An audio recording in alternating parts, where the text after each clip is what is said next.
Hey there everybody, it's Lance with Love to Hate, back again with another playthrough video. Today I have Chapter 5 of the Lord of the Rings Adventure book game. This is from Ravensburger, and if you haven't seen Chapters 1 through 4 yet, go ahead and click the eye in the top right corner and it'll take you to those videos so that you can get caught up here. Chapter 5 is The Last March of the Ents. This here says, separated from the Fellowship, Merry and Pippin resolve to spur the Ents into action against Sauron. We have Merry and Pippin right here, along with Treebeard the Ent. We've got 3 other Ents on the board. And if you'll recall, this is what takes place in the second book / movie, where we are trying to convince the Ents to go to war. And so we are going to try and complete these 3 challenges. A gathering, I need to have Merry, Pippin, Treebeard, and one of these 3 Ents here in Durndingle and be able to spend this combination of cards, 2 oranges and a purple, and I will complete the first challenge. The second challenge, Release the River. I need to have Ents in both of these spots here and spend a red, green, and gray, and I will complete Release the River. And then lastly, Battle at Isengard. I need to have Ents in both of these 2 tower spaces and spend a purple and any 2 other story cards, and I will complete the chapter. Now, the special rules for this chapter, moving the Ents. So the Ents will move with a Hobbit when the Hobbit moves, if they're in the same spot, like so. You can only move 1 Ent, though. If it ever were to be the case that 2 Ents were in the same spot, you could only move one of them. You would have to leave the other behind. Then, the other things that are going to be happening. So the plot card here it has 2 options. Numbers 1 through 9, single digits here. They are going to have me place a goblin out in one of these matching numbered spots. And if that spot is already occupied by something, then it will go to the next highest spot.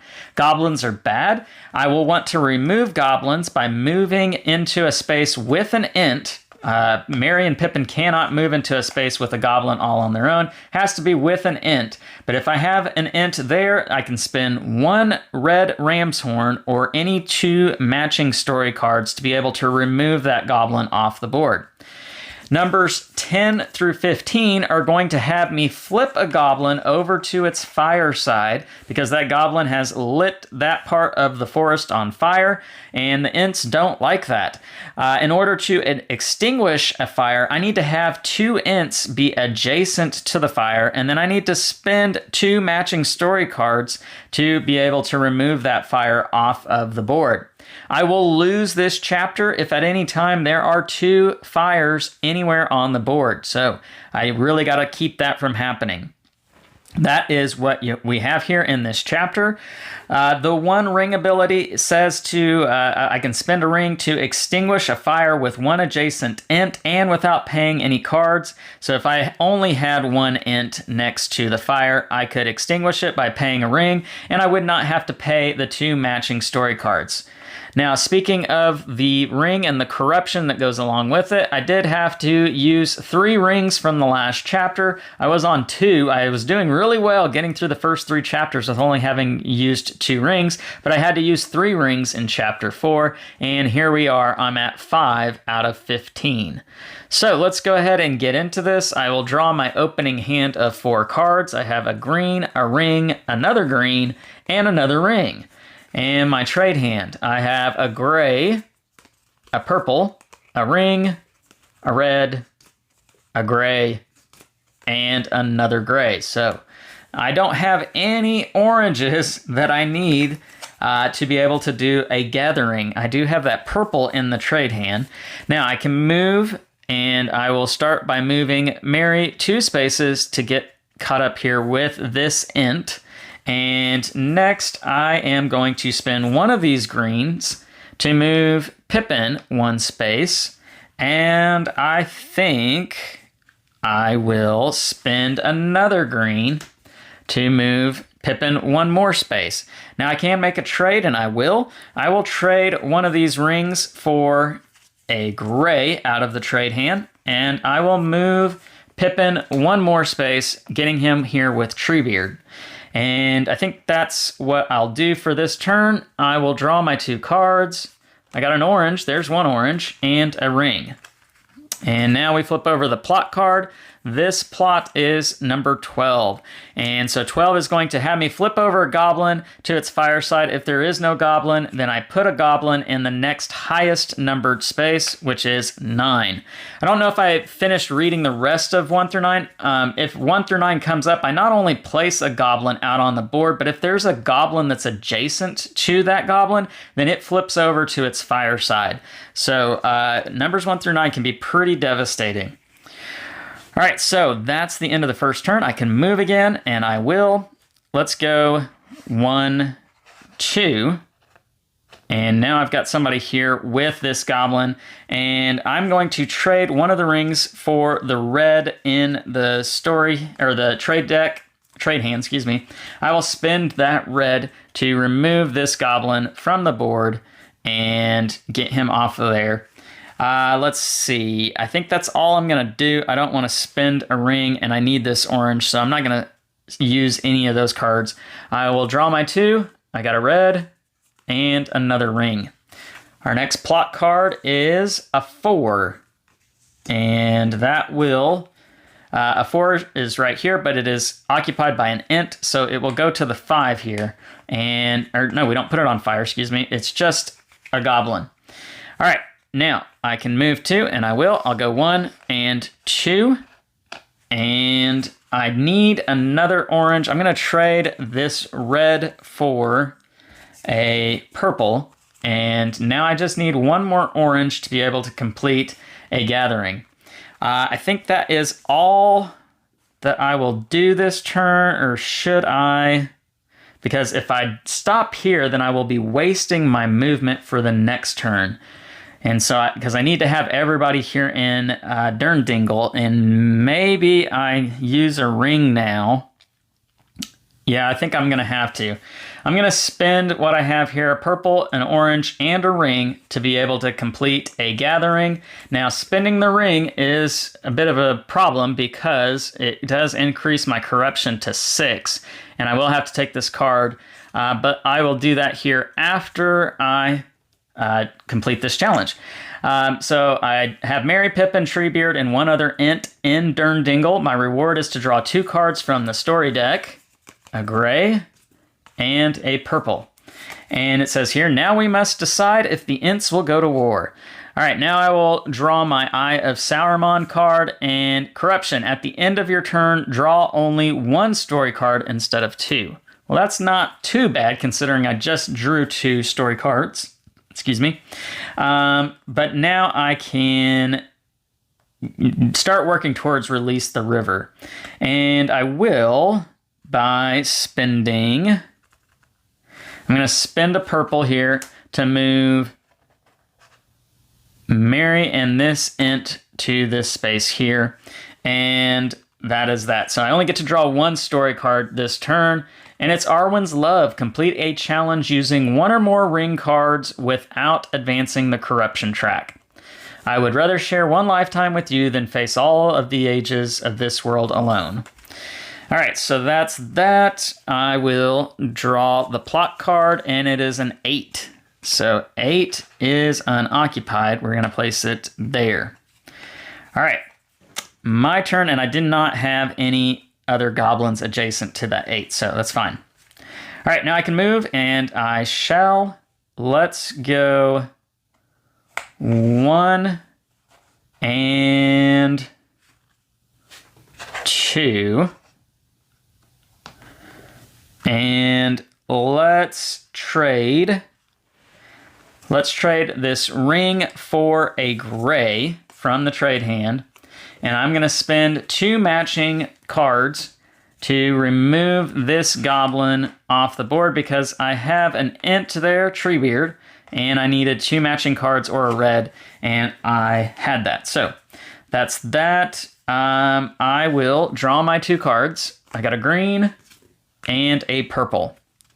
And our plot card. Not a 1, 9, or 7, please. Okay, 2 I can live with. All right, we're going to put 1 out here on 2. Now, if 1 comes up right now, I will lose the game because it will flip both of those over to the fireside. All right, let's see. All right, so my next turn, I can move, And I'm going to move Mary 1, 2 to get this int on the dam space over here. Working towards this challenge, I will spend a purple to move Treebeard one more space that away. And I am going to swap Arwen's Love with a red from the trade hand. And now I will draw my card. Let's see what I get. Or draw my 2 cards, excuse me. A gray, which I need, and a green. So I have what I need here for Release the River. And my next card is a 13. So 13 is going to have me flip over 1 goblin to its fire side. Now I got to think about this here.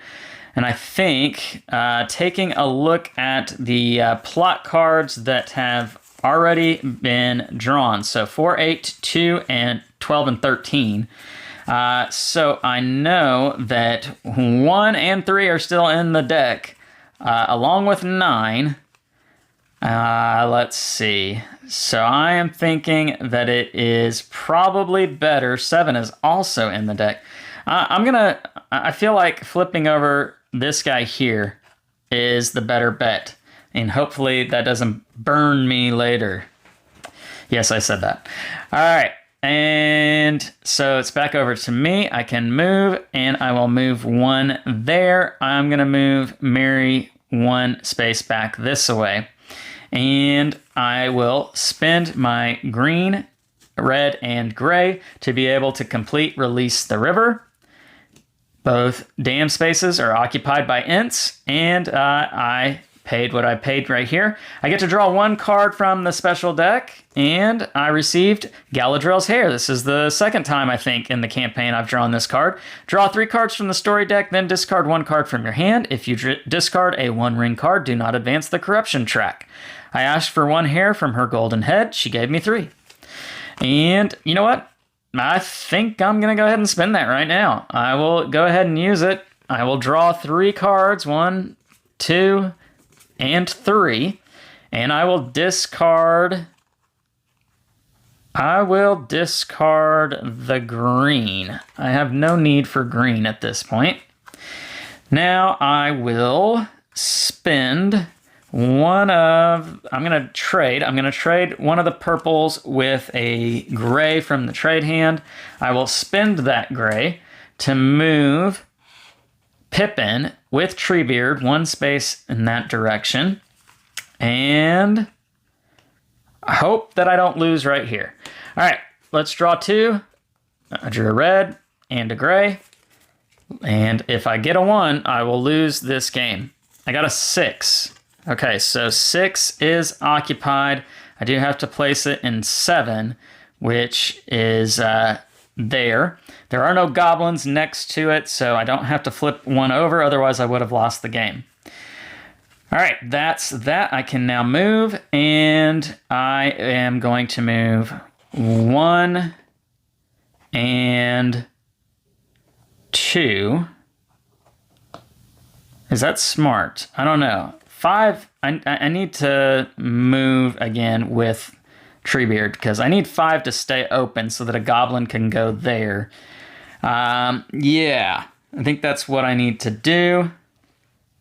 Or actually, maybe I should be taking out a goblin. That's what I should be doing. Yeah. All right, I'm going to move here. I went 1, 2, and I will spend a red to remove this goblin from the board. And I will spend a gray to move Mary there. I will spend I'm going to make a trade, actually. I'm going to trade this red for a ring from the trade hand, and I'm going to spend a ring to, I'm using another ring here, to do the 1 ring ability to extinguish a fire with 1 adjacent int and without playing any card, excuse me. So I'm going to extinguish this fire right here, and that will move me up to 7 on the corruption track. So I've had to use 2 rings this chapter so far. Not happy about that, but it felt like I needed to do it. So let's draw 2 cards. I have a gray and a green. I have what I need here to complete Battle at Isengard. I just need to get 2 ints on the tower spaces there. The next plot card is a 3. And that's unfortunate because I have another fire out now. And I don't think I'm going to get anywhere close to that part of the board to put that out. That stinks. Okay. All right, so I can move 2, and I will move 1, 2. I'm going to trade this green with a red from the trade hand, and I will spend the red to remove that goblin off that space there. And I am going to spend a gray to move Mary there and draw my 2 cards. 1 and 2. Next plot card is a 14. Now 14, there is no 14 on the board. I just place it in the highest unoccupied spot, which is going to be 9. And that is not a good spot to have a goblin because it's pretty much adjacent to almost everything except these 3 spots right here, which are all occupied. So I can move 2, and I'm going to move Mary 1 and 2. And now I will spend... I'm going to trade the green or the ring here for a green. And I will spend the green to move there. And I will spend a red to take out that goblin. And draw my 2 cards. Okay, got a red and an orange. Now these reds are coming in handy for clearing off these goblins. But I do need to just complete this last challenge here. I forgot to put my challenge completed token over there. All right, we've got a 10. Now 10 is pretty much the same thing as what the last one is. I don't have any goblins to flip over. 9 is occupied. It was the next highest, so we're going to put it at 8. All right, so now I move again. Mary is going to go 1, 2. I've got 1 int on the tower. I am going to spend this orange to move 1. I am going to spend the purple. Even though I need a purple, I have 1 in the trade hand, so I can get that to go up here to 4. I am 2 spaces away. I think if I can survive this next turn, then I will win the match, or win the chapter, excuse me. Let's check here. I know 1 and 7 are problematic. I said it, if I can survive this. 1 and 7 will kill me, and there are 6 plot cards in here. So I have a 33% chance that I will lose here, 66% chance that I can survive this round. And let's see, I got an orange and another orange. No 1, no 7, no 1, no 7. A 5. 5 is fine. And so we're going to place 5 there. I can move 2. I will move 1 and 2. And now I will make my trade. I'm going to trade this orange for a purple from the trade hand. And I will pay my purple and 2 other cards to complete Battle at Isengard.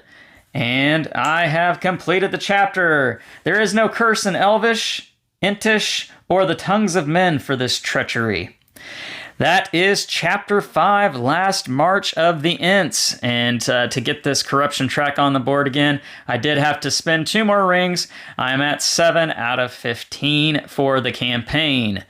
Leave me some comments down below. Let me know what you think about this game, what you think about the playthrough series, any of the previous chapters. If you have any questions about the gameplay or just this game in general, leave them down below. I'd be happy to answer them when I get a chance. If you like this video or the series of videos or any of the videos here on Love to Hate, please, please, please hit the like, thumbs up. Subscribe to the channel and hit the bell icon to be notified of when Chapter 6 for Lord of the Rings adventure book game is going to come out. I'm Lance, and this is Love to Hate, where we try to bridge the gap between gamers and non-gamers. We'll see you next time.